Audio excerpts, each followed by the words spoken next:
G'day guys. Today I want to talk about developing skills on your own. Something that I've noticed during this COVID period is people just thinking showing up to your team trainings is going to be enough, it's going to get you by. What I want to try and share with you is, in my opinion, I don't even think that's going to be the bare minimum. This is just what everyone else is doing. So I want to ask and challenge you, what are you doing to improve your skills on a daily basis? If you look at some of the best players in the world, whether it's in America or Europe, they're continually working on their skills. It doesn't matter if they've reached a professional level, they're still working and developing their skills. The work ethic of some of these professionals and all-star players is just incredible. They're not happy just leveling out and staying at the same level. They continually work at their skills day after day after day, privately, by themselves. They're continually working to get better. These elite level players are never satisfied with where they're at, and that's why they're continually working to get better every single day. Something you can see in some of these trainings is they enjoy the process of working hard. This is the type of mindset that you want to have as a player. So regardless of your age or skill, you always want to look to improve and get better. I'm going to share with you 5 simple ways that you can help develop your own skills when no one else is around. Number 1, show up early to trainings and then stay late. So the coaches are always going to notice who's coming in early and who's staying late. So the advantage of this is if you can get there early, start getting some shots up, start getting your dribbling going, get your handles feeling good. You've probably seen in the past with other teammates where they might get there a little bit early and you'll see them goofing around with other players. This is something that if you can put aside and really develop on your skills and take that extra time before training to get warmed up, you will see the benefits. If you're not sure what you can be working on before trainings or after trainings, just pull your coach aside for a moment. Ask him, hey coach, what can I do to improve? The second thing is learning from the experts. In this day and age, there is so much information on the internet. You've got websites, resources, coaches. So much is available readily at our hands that wasn't like that in the past. Take advantage of that. Use your computer, use your smartphone. Start looking at websites and look at the training drills and look at things that you're interested in doing and look at areas that you want to improve. There's even so many drills that don't even require a hoop. These sort of things, just like I do myself.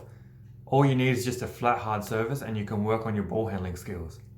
The third way is to watch and learn from other players. So by watching other players, you can learn their moves. You can watch how they play the game. And if you study their moves, go home, practice, do it in your own private time, eventually you'll be able to add these moves and these skills to your game. So make a conscious effort to watch and study and learn these moves. It might take a couple of goes to sort of get it right, but that's the fun in basketball. Something that I would advise is just practice the move at home until you feel a little bit more comfortable with it. Then really try and hone the skills. Then when you get to a level where you're feeling quite confident, take it to your game. This is where you can really compare your at-home training into a game situation, and you will really learn where you need to make small adjustments into that move and new skill. Then you can go home, refine that again. The fourth way is a fun way, finding a partner or a teammate to train with. So one of the best ways to learn anything in life, even outside of basketball, is to bring a friend or a family member. Have them join you on the journey.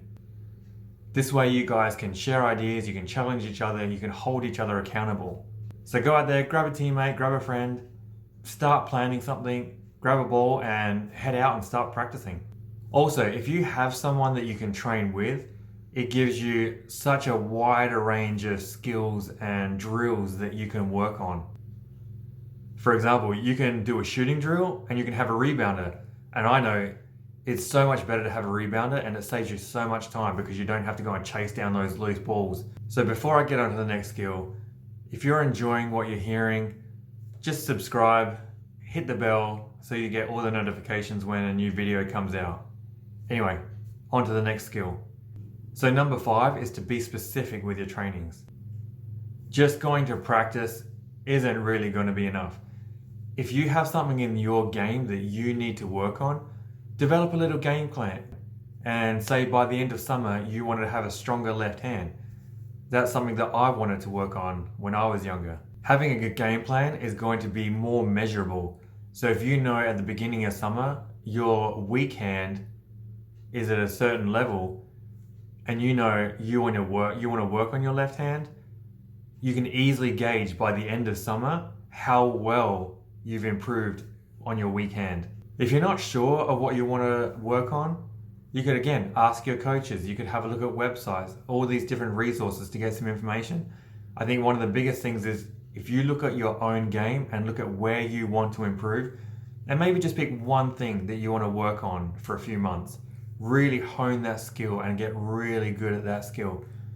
You could also ask your coach. Ask him what you need to do in your team to contribute more.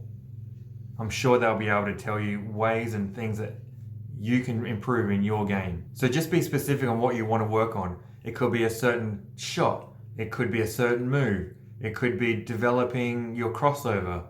Just be specific with what you want to work on and know that that's your goal to work on. And a bonus tip number 6, always look to improve.